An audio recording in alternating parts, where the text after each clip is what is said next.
Last week in Exodus chapter 7, Moses and Aaron appeared before Pharaoh for the first time, and by God's instruction asked Pharaoh to let the Israelites go out into the wilderness to worship their God.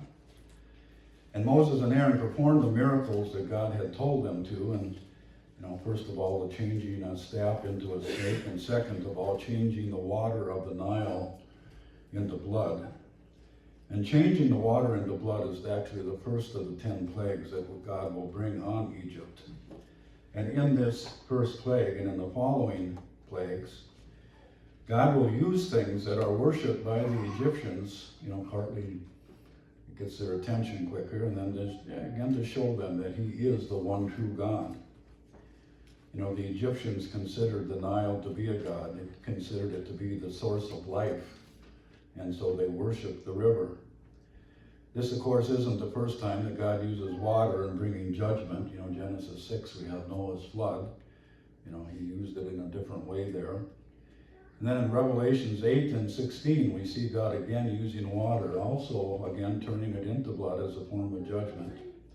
And, it'd be interesting to study Exodus and Revelations together, because there are a lot of parallels, especially through these 10 plagues.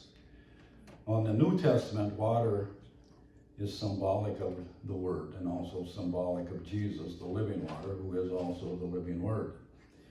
Going forward here in Exodus, God will demonstrate His superior power over everything that the Egyptians have worshipped, and again starting with the Nile River. Well, because Pharaoh's magicians were able to also change water into blood, Pharaoh isn't that impressed, and he refuses their request. We stopped last week to talk about how it was that these magicians were able to do what they did, and we considered not only Satan's role here in Exodus, but what his overall agenda is for us and for the world. And going forward, as we go through these plagues, there will be gods and demons, actually spirits behind this, that God will bring judgment on. But most importantly, we considered last week Jesus' model of how to combat Satan. It's by living by every word that comes from the Father's mouth. On chapter 8, the Lord tells Moses to go to Pharaoh again, tells him that if he refuses to let the Israelites go, the Lord will send a plague of frogs. And again, of course, Pharaoh refuses.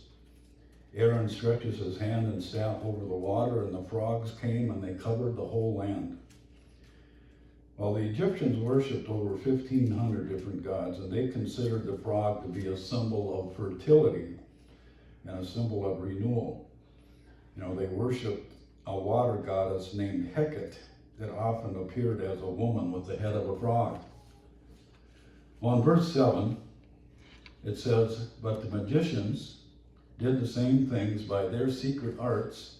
And again, remember, there's real spirits behind these secret arts. "And they also made frogs come up on the land of Egypt."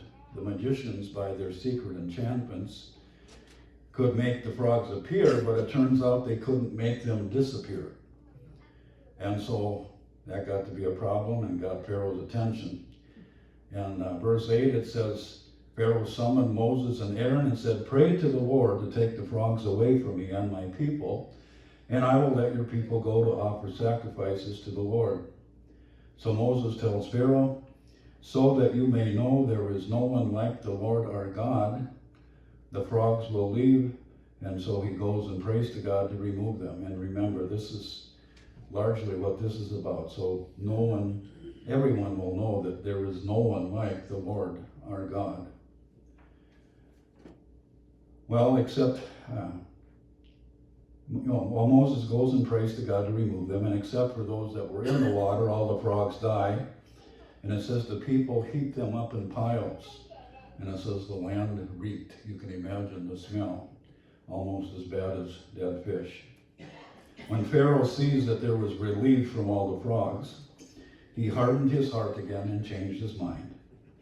Well, with plague number 3, there's no warning to Pharaoh first. The Lord just tells Moses to have Aaron stretch out his staff and strike the dust of the ground, and the dust would become gnats, or in other words, lice, and the lice covered both people and animals.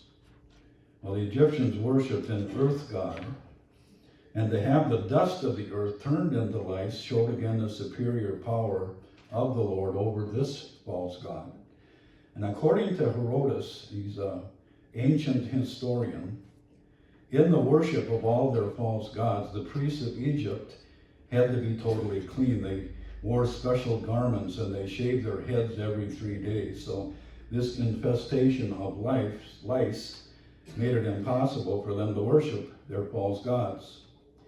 Well, this time Pharaoh's magicians, by their secret arts, aren't able to duplicate this miracle, and they tell Pharaoh, this is the finger of God. But Pharaoh doesn't even listen to his own magicians. His heart was hard and would not listen. And just as the Lord said, the Lord predicted that Pharaoh's heart would be hardened.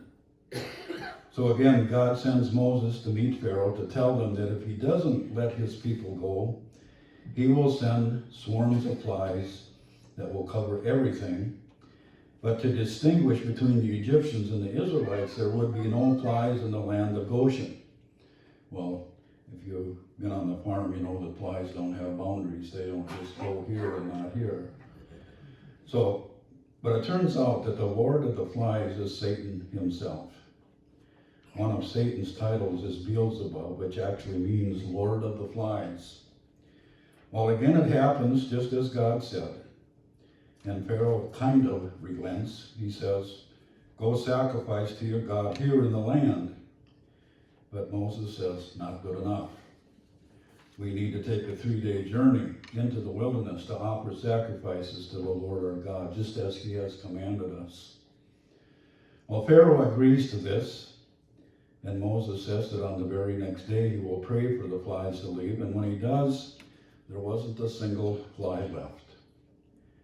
But then in verse 32, it says again, Pharaoh hardens his heart and doesn't let the people go. Well, these first 3 plagues all attack the comfort of the Egyptians. But in the next plagues, we'll see it ratchet up a bit. They will attack their possessions. And in chapter 9, we have the Lord sending Moses to Pharaoh again to warn him that the next plague would be on their livestock. And when the plague comes, all of the livestock of the Egyptians died, but none of them that belonged to the Israelites. Well, it turns out the Egyptians worshipped at least 4 different animal gods. They had a sacred bull and they had a ram god, but of course they have no power here. But even after seeing that none of the livestock of the Israelites died, Pharaoh still hardens his heart. And next the Lord tells Moses and Aaron to take handfuls of soot and in the presence of Pharaoh toss it into the air. Well, it is known from other sources that in the worship of a god named Typhon, there was a furnace where they actually had human sacrifices. And there's some Bible scholars that believe that the soot may have been taken from that furnace. Well, that soot becomes a fine dust over the whole land of Egypt, and boils break out on all the people. Well, Pharaoh's magicians couldn't even appear this time because they were also covered with boils. In fact, we won't see those magicians again. Well, Egypt's most important goddess, named Isis, was worshipped for her magic power that was supposed to protect and heal. But there was no protection, no healing. Verse 13, it says, Then the Lord said to Moses, Get up early in the morning, confront Pharaoh, and say to him, This is what the Lord, the God of the Hebrews, says. Let my people go so that they may worship me. Or this time I will send the full force of my plagues against you and against your officials and your people, so you may know that there is no one like me in all the earth. For by now I could have stretched out my hand and struck you and your people with a plague that would have wiped you off the earth. But I have raised you up for this very purpose, that I might show you my power, and that my name might be proclaimed in all the earth. On verse 14 it says, Never before, skipping ahead here, verse 17 it says, You Still set yourself against my people and will not let them go. Therefore, at this time tomorrow, I will send the worst hailstorm that has ever fallen on Egypt, and from the day it was founded until now. So Pharaoh is warned that anything and anybody that wasn't in a place of shelter the next day would die. And at this point, there are some of the officials of Pharaoh that feared the word of the Lord, and they listened, but there were some that didn't. Some ignored that word. And the worst storm that had ever hit Egypt came, and the hail and lightning and thunder, and it killed everything and everybody that wasn't under cover, and it flattened everything that was growing, including the flax and barley that was so important to them, and it stripped the leaves from the trees. Well, the Egyptians worshipped several gods in connection with the sky and with agriculture, but again, they did not protect the Egyptians. But the land of Goshen, where the Israelites were, was protected by the one true God. And it didn't hail at all there. Well, then Pharaoh, in verse 27, then Pharaoh summoned Moses and Aaron. This time I have sinned, he said to them. The Lord is in the right, and I and my people are in the wrong. Pray to the Lord, for we have had enough thunder and hail. I will let you go. You don't have to stay any longer. Well, at this point, Pharaoh was pretty predictable. Moses prays, the hail stops, Pharaoh hardens his heart and changes his mind. On chapter 10, verse 1, it says, Then the Lord said to Moses, Go to Pharaoh, for I have hardened his heart and the hearts of his officials, so that I may perform these signs of mine among them, that you may tell your children and grandchildren how I dealt harshly with the Egyptians, and how I performed my signs among them, and that you may know that I am the Lord. And you will find this to be important going forward, how Israelites are reminded over and over again what God has done here is a way to try to get them to trust God.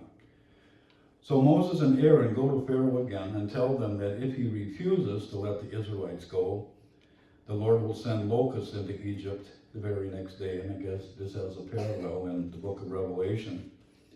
Well, Pharaoh's officials have had enough, and they actually try to persuade Pharaoh to listen to Moses and Aaron. And Pharaoh seems to listen, but he sets limits. He wants only the men to go and to worship and to leave the women and children. Well, that's not what God wanted, so he sends locusts, and they devour anything not destroyed by hail, and they just cover everything in the land. And the gods Osiris and Isis were both supposed to be able to prevent things like locusts, and again, these false gods were powerless. Then in verse 14 it says, Never before had there been such a plague of locusts, nor will there ever be again. They covered all the ground until it was black. Well, Pharaoh quickly summoned Moses and Aaron and said, I have sinned against the Lord your God and against you. Now forgive my sin once more, and pray to the Lord your God to take this deadly plague away from me. So Moses prays. God sends a west wind and blows the locusts into the Red Sea. And again, the Lord hardens Pharaoh's heart, and he doesn't let the Israelites go. Pharaoh isn't given a warning for the next and the ninth plague. And the Egyptians worship several sun gods and sky gods. And the Lord tells Moses to stretch out his hand, and total darkness covered all of Egypt for 3 days. It's so dark that it says no one could see the person next to them. You know, they literally couldn't move for 3 days. But the Israelites had light where they were. And, try to imagine a wall of darkness that ends on the boundary of the land of Goshen. That just doesn't happen except apart from the hand of God. And just like the darkness was a supernatural darkness, the light is believed to be supernatural.